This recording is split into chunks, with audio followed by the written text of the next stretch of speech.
अवधूत चिंतन श्री गुरुदेव दत्त श्री स्वामी समर्थ महाराज की जय. श्री स्वामी समर्थ. स्वागत आहे मंडळी तुमचं आजच्या व्हिडिओमध्ये. तर मंडळी, श्री स्वामी समर्थ महाराजांच्या हातातील गोटीविषयी काय म्हणाल मंडळी? ती तुम्हाला पाहायचं आहे का? या गोटीमध्ये काय आहे? तर ही गोटी स्वामींनी एकदा हातातून खाली टाकताच त्या क्षणी त्या गोटीने ब्रह्मांड रूप धारण केले आणि परत सहजरित्या ते ब्रह्मांड स्वामींनी आपल्या बोटात ओढून घेतले आणि तेच ब्रह्मांड पुन्हा गोटी या स्वरूपात दिसू लागले. तर स्वामी मूर्ती म्हणतात, आम्ही हे धरून आहोत तोपर्यंत सगळं ठीक आहे, आम्ही सोडले की संपले. हा एक स्वामींचा प्रसंग होता. तर आपण पाहू स्वामींचे ध्यान आपण कसे करावे, स्वामींचा सहवास आपल्याला केव्हा जाणवतो, स्वामी आपल्याजवळ आपल्याबरोबर आहेत हे केव्हा जाणवते, तसेच आपल्या अंगात कोणते गुण असायला पाहिजे ज्याने आपल्याला आपला परमार्थ उपभोगता येईल. मंडळी, हा व्हिडिओ कोठेही स्किप करू नका, नाहीतर अमूल्य शिकवण तुमची नक्कीच मिस होईल, चुकेल. आणि या व्हिडिओला आपल्या स्वामींसाठी नक्की एक लाईक करा. त्याचबरोबर आपल्या ह्या स्वामी परिवाराला सबस्क्राईब करायला विसरू नका. तर आपल्याला दुःख कधी होते? आपल्या भक्ती करूनही आपण भक्ती करून देखील देव का भेटत नाही, का पावत नाही? तर त्यासाठीचा असणारा परमेश्वराचा भाव, परमेश्वरवरती असणारा विश्वास. मंडळी, खूप मंडळी आस्तिक असतात तर खूप नास्तिक असतात, पण जेव्हा एखाद्यावरती अडचणीचा प्रसंग ओढवतो तेव्हा मात्र आपल्याला सगळे सोयरे, भाऊ बहीण, नातेवाईक सोडून फक्त आणि फक्त देव सगळीकडे दिसायला लागतो. त्याचं कारण काय? तर तेव्हा अगदी अंतःकरणापासून देवाला आवाज आपण देतो, त्याला शोधण्याची तयारी करतो. तसेच या जगामध्ये सर्वत्र देव आहे असे आपण समजून तोच माझी ही नैया पार करेन असा अफाट विश्वास देखील ठेवतो.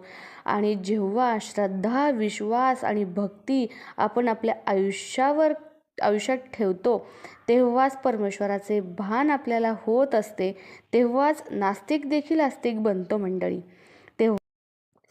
आणि जेव्हा परमेश्वराला आपण मारलेली आर्त हाक पोचते तेव्हा परमेश्वर नक्कीच कोणत्या ना कोणत्या रूपात येऊन आपल्याला पावन होतो. तर आजवर जे झालं ते झालं, आता नव्याने सुरुवात करा, चांगले कर्म करा. आपल्या चांगल्या कर्माचा हिशोब मंडळी स्वामी ठेवत असतात. स्वामींचा तराजूमध्ये तो तोलला जातो.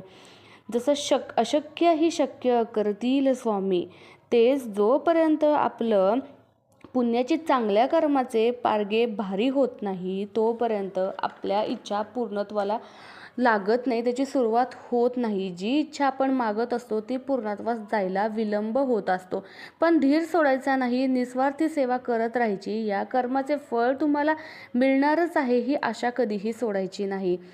ज्या मिळणारच आहे यावर भरोसा ठेवायचा. आपलं कसं झालं आहे मंडळी की आपण आपल्यात अविश्वासाला एवढी जागा दिली आहे, आपल्या शरीरामध्ये, आपल्या मनामध्ये अविश्वासाला अगदी आपल्या सख्या मुलाप्रमाणे जागा दिली आहे आणि परमार्थाला परक्या मुलासारखं केलं आहे.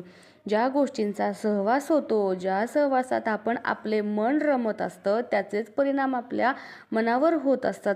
त्यामुळे मनात देवाप्रतीचे प्रार्थना, भक्ती, शक्तीबद्दलचे भाव एवढे दृढ ठेवा की द्वेष, मत्सर, राग, लोभ यांसारख्या गोष्टींना थारा मिळणार नाही. ज्याचे बीज लावावे त्याची फळे खावी. याचाच अर्थ जसे कर्माचे फळ तुम्ही रोवाल तेच फळं उगवणार आहेत मंडळी. जेवढी काळजी आपण आपली करतो तेवढीच काळजी आपण आपल्या प्रापंचिक संसारात असताना देखील देवाची केली पाहिजे. मंडळी, सुख दुःख हे वस्तूत नसून आपल्या मनस्थितीमध्ये आहे. स्वामी म्हणतात, कर्माची सूत्रे कठीण आहेत, ऋणानुबंधाशिवाय एखादे रोपही आपल्या अंगणात फुलत नाही. कोणाला दिलेला किंवा घेतलेला रुपयासुद्धा चुकविण्यासाठी पुढील जन्म घ्यावा लागतो. आपल्यामध्ये सत्कर्माचा, सुकर्माचा आपली वाढ झाली की नित्य जवळ येतेच. भक्तिभाव पाहते आपण या सगळ्या गोष्टींवर थोडा तरी विजय मिळवला तर देव आपल्याला भेटण्यासाठी आतुर आहेच. स्वामी ओम.